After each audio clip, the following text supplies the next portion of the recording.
I got to Batumi today, and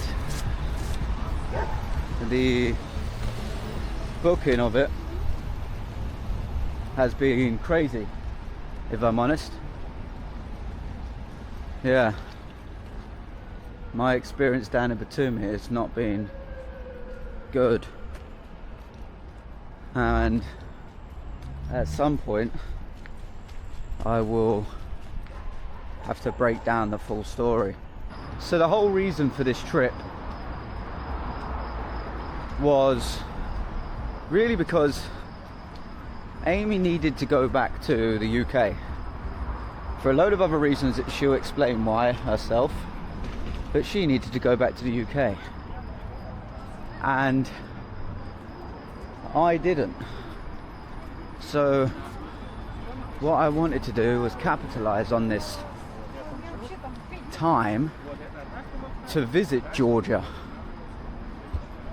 and the whole goal was to really see if this is a place that we could live. You know, it's really to see if there's a place that we could live. And for the most part, Georgia is an amazing country, and it's definitely on the rise. It's a rising nation, although contrary to what some people might believe, including some of the locals, because I've spoken to them, somewhat the, dare I say, hopelessness that they feel because of whatever. And this is not a channel for historical facts or even historical lessons or even politically what's happening. I kind of tune that stuff out. I don't want to be corrupted too much by what noise comes. I'd rather just go there myself and speak to the people. And one of the things that I took from speaking to a couple of friends that I made here is this, and I say take this with a grain of salt, but this sense of hopelessness because of how small they are in comparison to Russia, and I believe there's some tension there with Russia. So there was that, and there was this almost mirror side of it, but at the same time they weren't so hopeful, but then again they had so much love towards their land. And these particular people, the examples that I'm thinking of, they haven't actually been anywhere else. I'm at stage 22 days in, and I feel like there's been a significant amount of downloads for what I needed as a lesson to find out about this place. You know, I needed enough information to find out whether this was going to be a potential place to be. And I feel like I've got enough.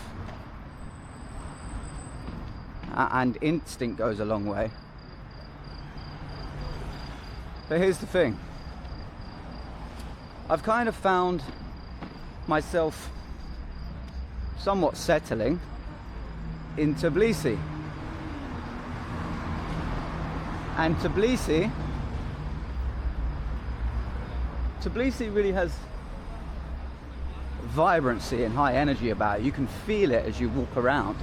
I mean, I can feel it here, but it's way, way different. I mean, this is way more catered towards tourism, which I'm not about, honestly. Although you could call me a tourist, you could do, I'm not really about it. I'm going to say some things that are going to describe how I feel, and they're going to be very raw and very honest, and people can think what they like. They can make their own opinions up about that and about me. But I came to Batumi because I wanted to experience the sea. Because in our discussions of finding a place to live, me and Amy, we are always speaking about the openness of the sea and how much of a difference that makes. And it really, really does. Like the difference of Serbia, for example, a country that we love, but feeling, I wonder if this is open, but feeling somewhat, a little bit trapped and claustrophobic in Serbia. Is this open? Oh, it's not open.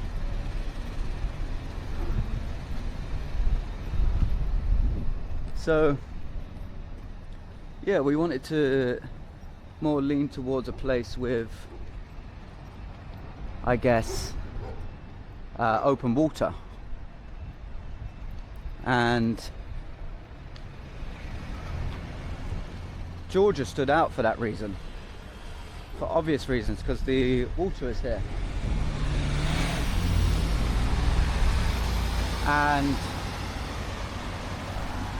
Tbilisi, as I say, I've been finding a groove there.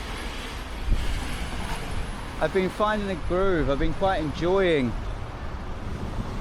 knowing, for example, knowing where, as soon as I know where things are, like, oh, this is where the grocery store is, this is where the gym is, you know, here's some people I know, oh, here's a restaurant that knows my name. Everything starts to change a little bit. So despite what others told me about Batumi, which is where I'm at right now, which is where you're seeing the streets, I was like, yeah, I know it's going to be touristy, I know it's going to be like that, but you know, I can anticipate that. I just need to see for myself. And I used for the first time Booking.com. Now, we've been traveling for, well, even beyond when me and Amy really started to hit the road and drive around Europe.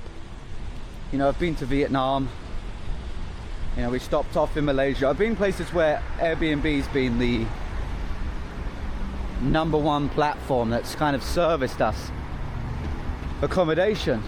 And for whatever reason, I think in my mind I was like, let me look at all the options here. I want to kind of have a different experience. You know, I wanted a place where I believed, check in, like I could see someone, you know, that, oh, they take you to your room. You know, like I wanted particularly like a sea view room. And took some time to really go through Airbnb, Booking.com. And when I added everything up, I was like, you know what, I'm going to go with this on Booking.com. And you know what, I don't even need to pay for it until I get there. So if I don't like it, or for whatever reason something happens, then great. You know, I've not put any money down. And I had to book a train. I booked a train from Tbilisi to Batumi, and I had gotten on that train and I actually in fact bought 2 tickets, 2 first class tickets, so no one was sat next to me. I had like extra room, and that stuff's super important to me, because I can't avoid what I'm just going to call it for it is. I can't avoid the public completely. Like I have to integrate, like getting a flight, for example, to Tbilisi.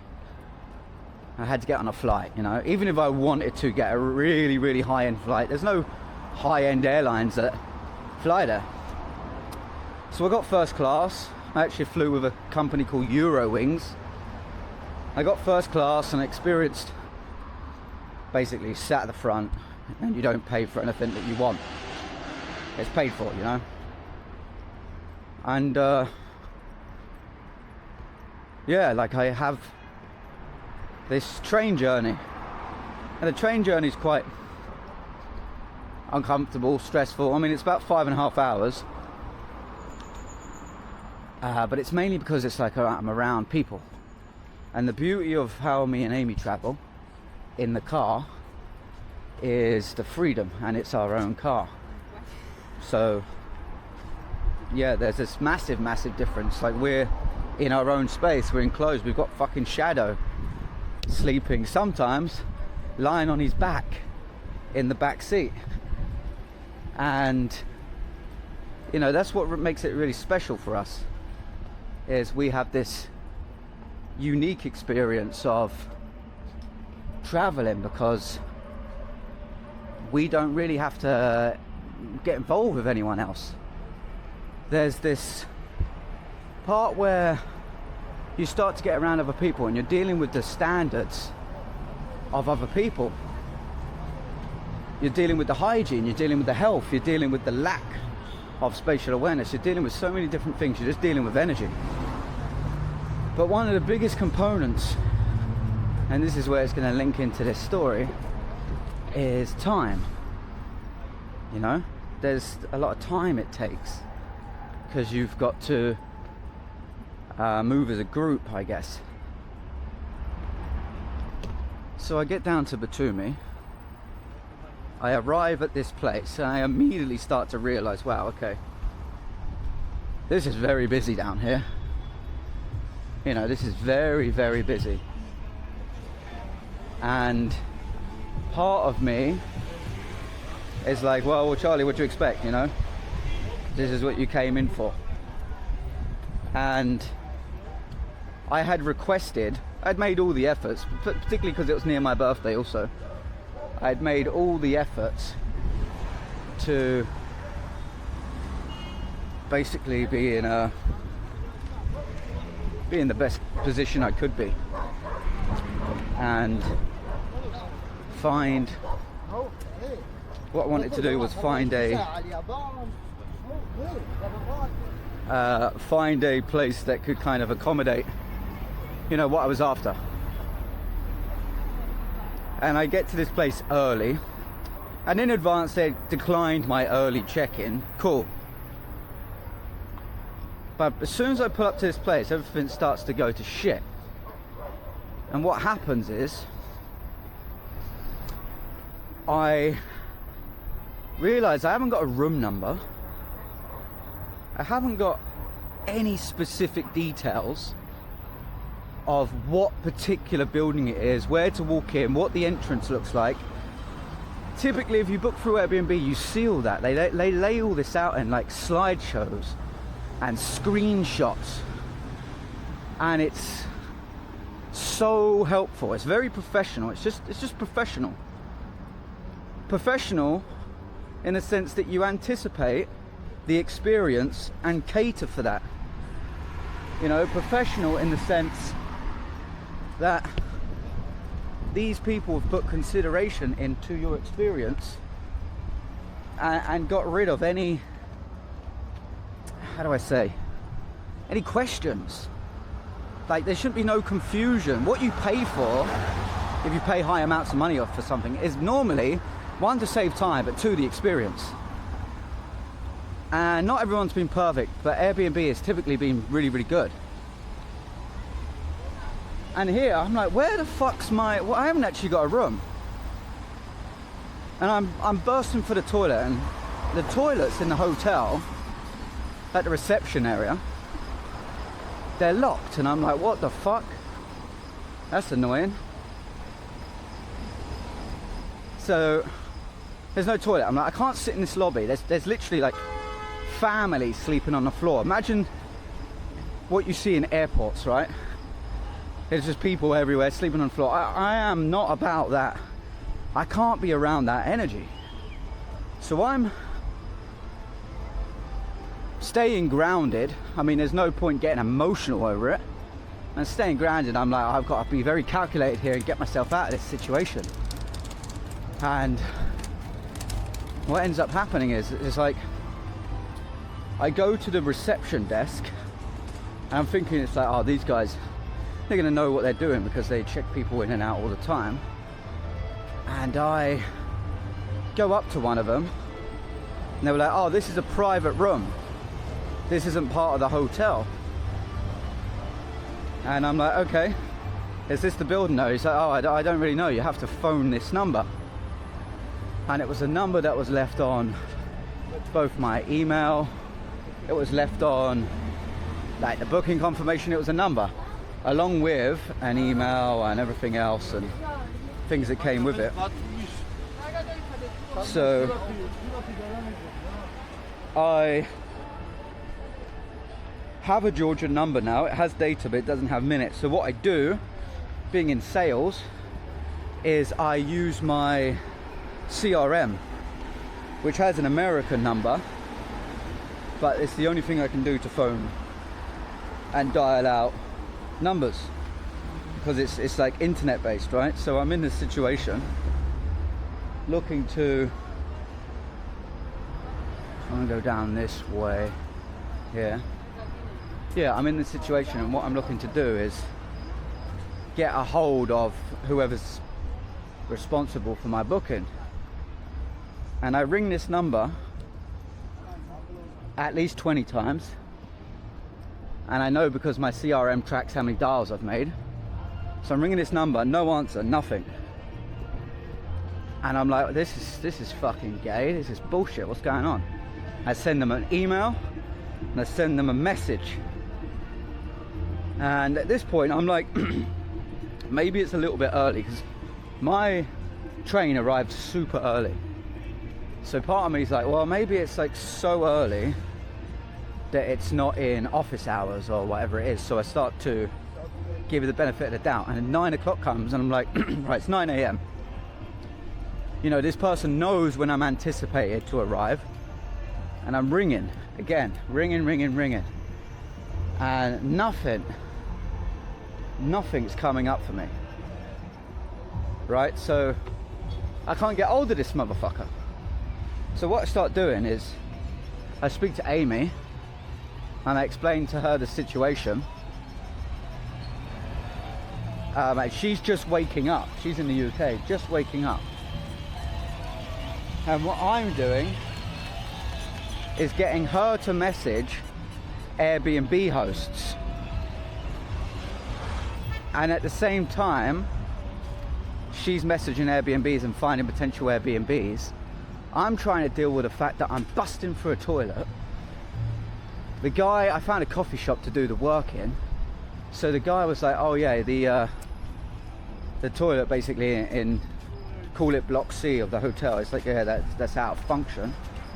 And then the guy goes, oh, it's round at block A. So I wander around, I have to leave my laptop and shit in this place.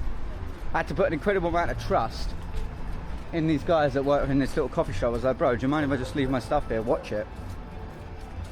And he does it basically, like he starts watching my stuff and I run all the way around this block, go to this other end of the hotel, the one I'm actually in now,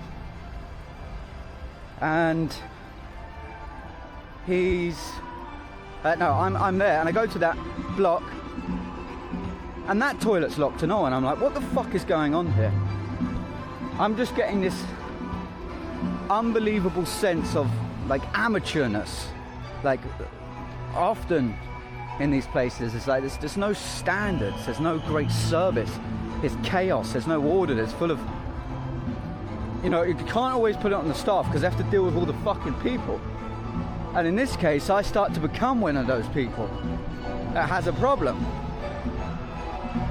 So whilst Amy's looking for Airbnbs, I'm like, look, I can't strategically do anything unless, to put it politely, unless I go to the fucking toilet. So I find a place, and I hate going into a place just to use the toilet, right? So I go in, see it's a nice place, it's literally just across the road. So I was like, this is even closer, I should have come here. Again, I'll put it politely, I use the bathroom, should I say. And I'm using the bathroom. And then I see the woman afterwards. I had to use the bathroom first. I'm like, I'll just buy a shot or I'll buy a drink, I'll buy something.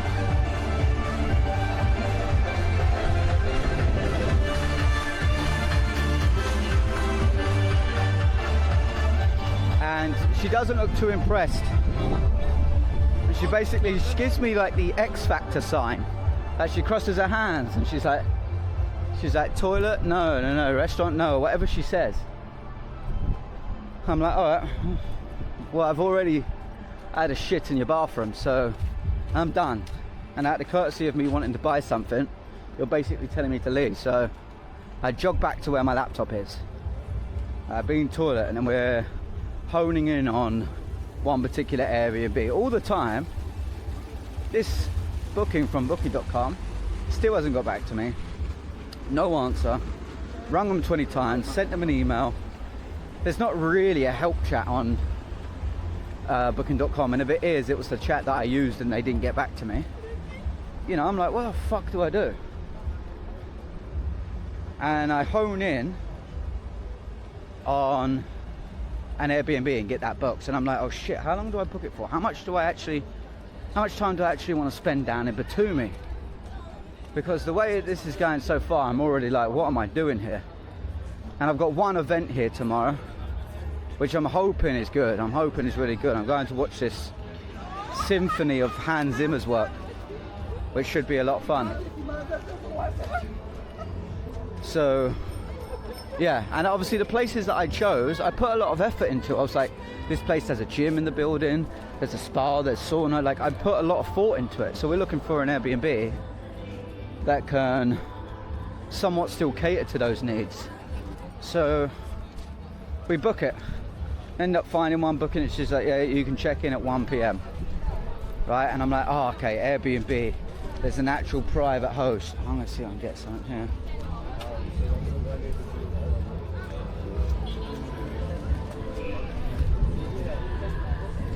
A Bex, man. Oh wow, I haven't got a Bex. Hello, do you accept Apple Pay here? Apple Pay? Can I pay on my phone? Yeah. Yes. Amazing. Just this one, please. Oh, actually, it's always good to have a lighter, right? Yeah. Just those two, please. How are you guys doing this evening? You good? You good? Awesome. Good. Have you got a yeah, bottle opener? Thank you so much. Oh, here we go. Thank you so much. Thank you. Thank you, guys. Have a great night. Okay, so where was we? It was booking. Yeah, that was it. We was booking the new Airbnb, and this is what I think in my mind. Anyway, I'm like, oh shit, an Airbnb host. I can actually see a human being. It's like their place, but it's in the public hotel building. So we book it.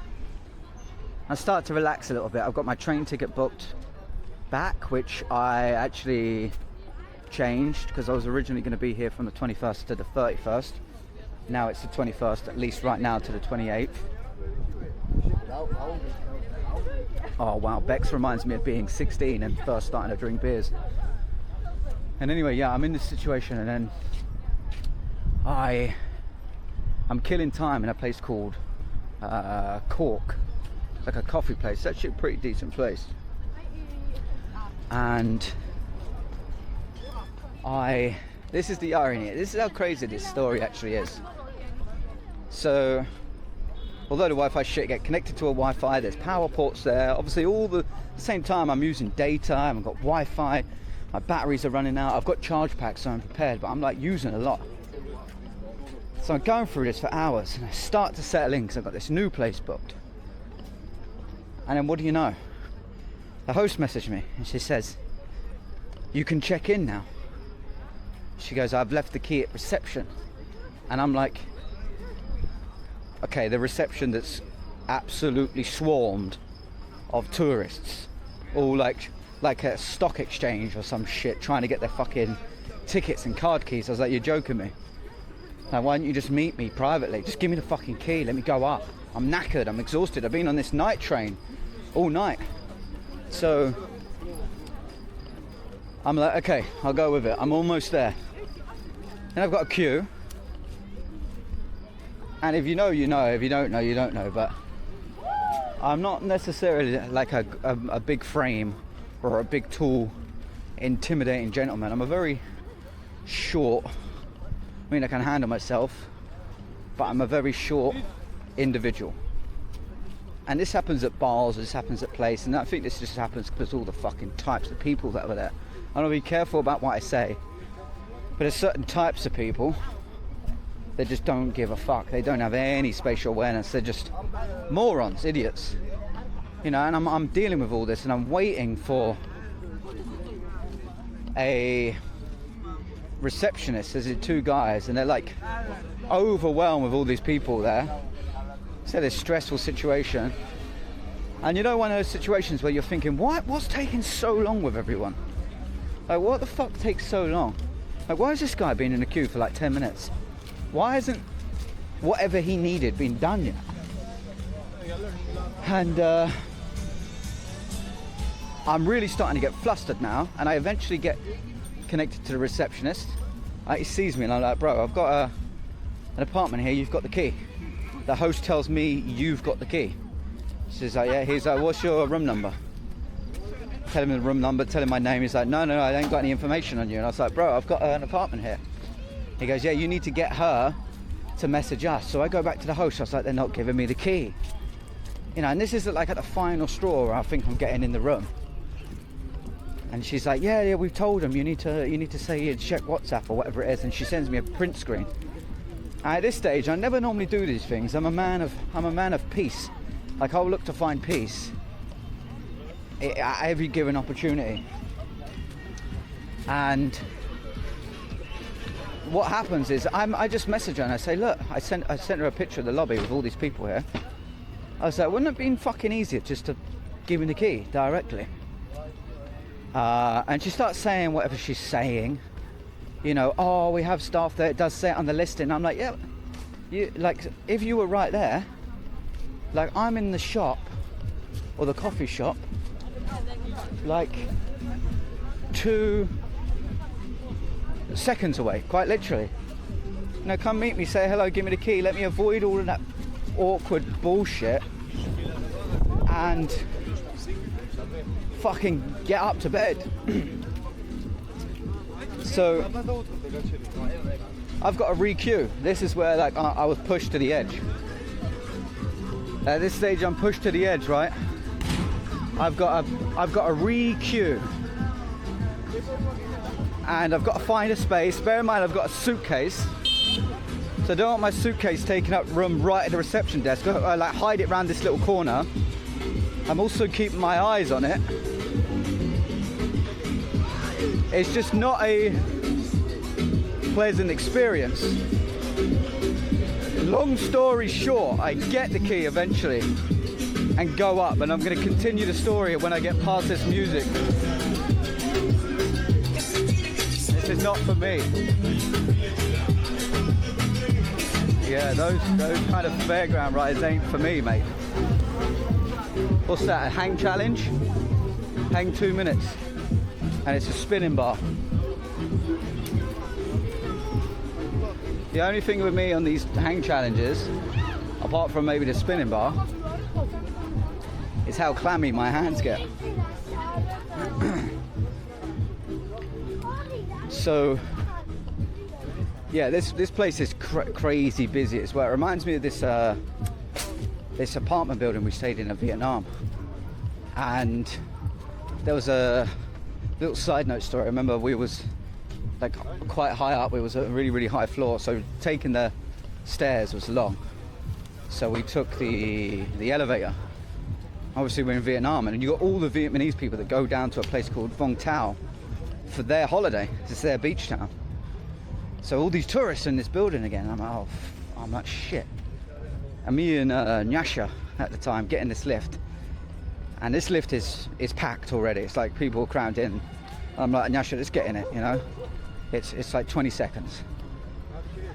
And we get in this lift, and I kid you not, it feels like the metal wiring that kind of maneuvers the elevator up and down goes ping.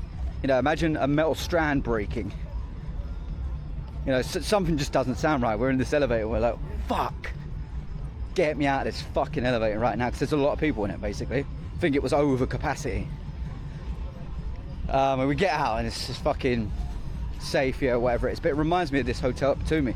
There's all these people in the hotel, got my suitcase, we're all waiting for a lift. There's like 6 lifts on both sides, but they're all being occupied. This is how busy it is. And I get up to my floor, I get to my room, I'm like, oh, thank fuck for this. Start tapping my key card doesn't work. I'm like, you're taking a piss now.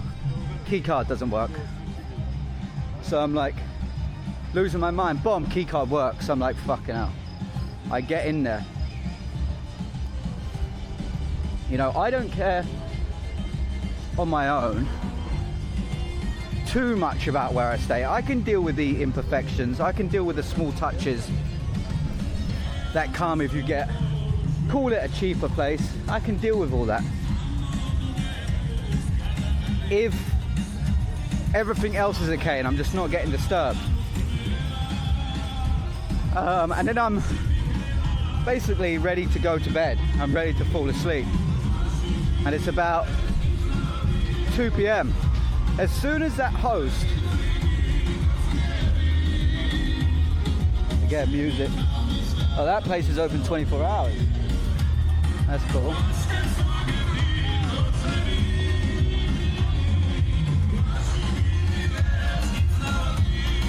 That looks like good energy. That feels like good energy at least.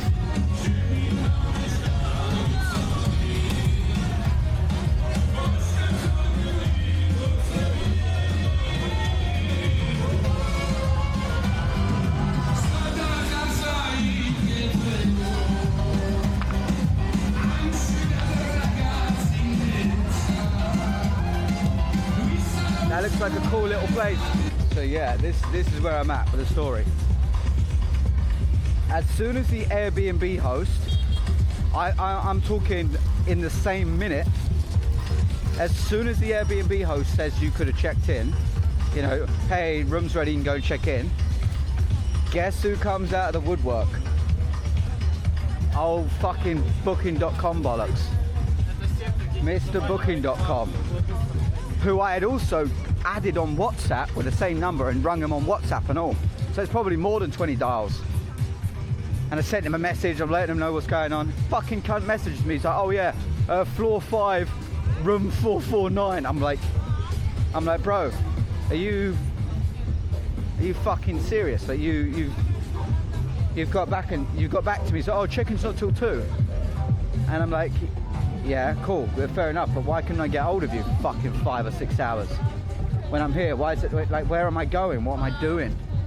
And he's like, oh, you should have, so he's not answering anything I'm saying, I'm actually asking him questions, and he's like, oh, you should have requested early check-in. I sent him a print screen. I said, bro, it's my birthday. Hoping to get in it, whatever my check-in request was. It's gonna be my birthday week. I'm hoping to get an early check-in, you know, blah, blah, blah. And granted, they said they couldn't do it, but like the point is the request was there, and the time of my arrival was there. So for this individual not to answer the phone, to have any point of contact, for having shit instructions, so I was so confused when I got there, is completely unacceptable. So I can't get any accountability from this guy. So, oh, do you want it or not? And I'm like, fuck this guy. Yeah, that's what I'm saying to myself. I'm like, fuck this guy all day. Yeah. And I'm in my new room. And Wi-Fi is going in and out. I'm a bit annoying, but I'm like, I'm too tired, I'm gonna sleep. Comes to 9 p.m. of this time, and this is, I'm coming to the end of this story for now. Comes to 9 p.m. It's dark. You know, my curtains are drawn. I'm asleep. I'm tossing and turning a little bit.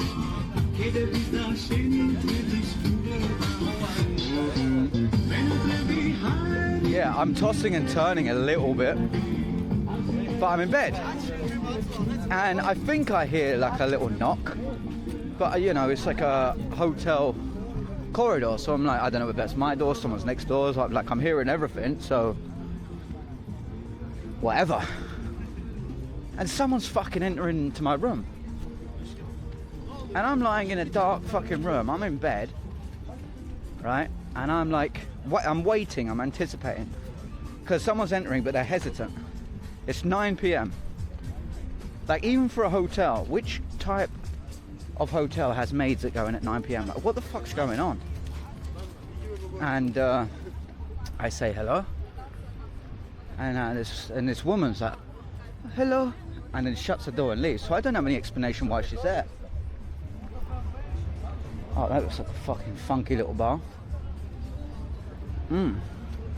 This looks like a bit of me. You notice why it's a bit of me? Because fucking no one's here. And it's quiet. So this is the first time I'm stepping onto the beach. I'm going to see if I can find a little spot. And then finish the story quietly. But here's how the story ends. Someone's trying to enter my fucking room. And again, I'm like, not warned. You know, I'm thinking this is an Airbnb. Like, why are the hotel staff got to do with this? And especially from the impression I got is the hosts, they prepared the room. They fucking prepared the room. So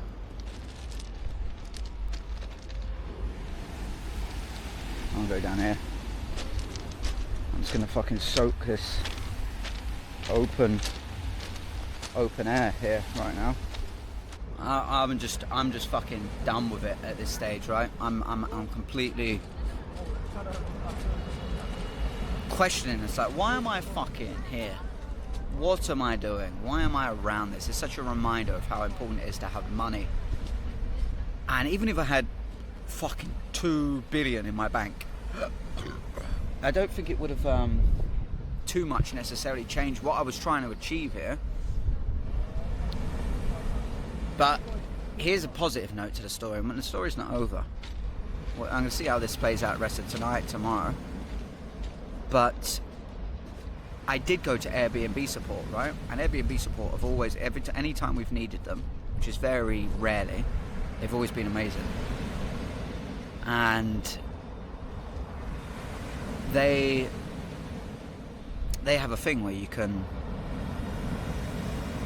basically, it's like a little chat, a little ticket that you can create about safety, right? And you've got options as to why to feel safe or unsafe, or whatever the options are.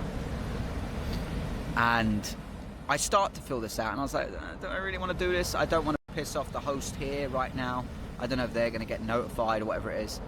So I back out, but they've already seen that I've opened it, so they start messaging me, and I explain to them the situation.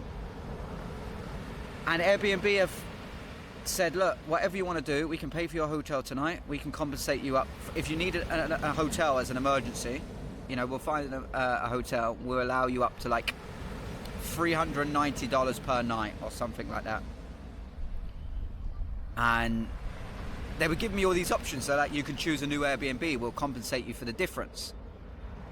And I'm like, do I really want to do that? Is it just like trouble? But as I start explaining to them and answering their questions, like, did this person walk in? Was you notified? You know, was you told about this? And when I was just like telling them, I was like, hang on a minute, no, this ain't right. And if I'm not trying to be a tough guy. If I'm really honest with myself, it's like, I'm thinking about this now. I'm out. I'm concerned about my fucking belongings. I've got my laptop with me. I've got my passport. I've took most of the valuable stuff with me. But I'm concerned about it back there. Like, someone walked in my fucking room. And here's another annoying thing. The safety chain is broken. So I'm starting to think maybe this is how theft happens. This is how people get shit nicked from their room. They orchestrate it. Who's going into a room at 9 p.m? That seems like a kind of time where people go out for dinner. People are out on the town, especially in Batumi. It would seem peak time for theft. So all this shit started going through my mind, and I'm going back and forth with Airbnb. And I say, look, send me some Airbnbs. Let me have a look. You know, obviously in this area, similar. Don't like any of them. Some of them aren't even available for the dates. They're like, you can look on your own and send them to us. You know, follow these instructions, do it this way, and we'll send you a coupon that will account for the difference when you do the booking. So I could get a different Airbnb essentially for the same price. And not just for the sake of it, the ones that I found that stand out they're like twice the price of what I'm paying per night, maybe a little bit more. So if they can do that for me, I'm willing to relocate tomorrow if it all works out, and really give Batumi a shot. And hopefully this show that I'm talking about, that I'm going to witness, it's in Batumi Summer Theatre. It's like a wooden, you can search it online. It's an interesting looking building. It's like, I don't know, but I have got this ticket to watch this symphony orchestra perform Hans Zimmer's music, and I've had that book, so I'm hoping that tomorrow that goes smoothly, and whatever else happens whilst I'm here also is pleasant. And if I can get into the spa and the gym and all the things that I had planned, great. But that was my experience so far, and I don't know how good the audio would have been, but that was me telling it as I also walked through Batumi. I have a mailing list. Would you believe it? And that mailing list is where I provide all exclusive, uncensored information, wisdom, tools, free resources, invitations. All the kind of basic stuff. And I realized what I have to offer often gets me pulled off social media. So the only way I can give you this direct source of wisdom is on the mailing list. Shut your mouth. Or have you?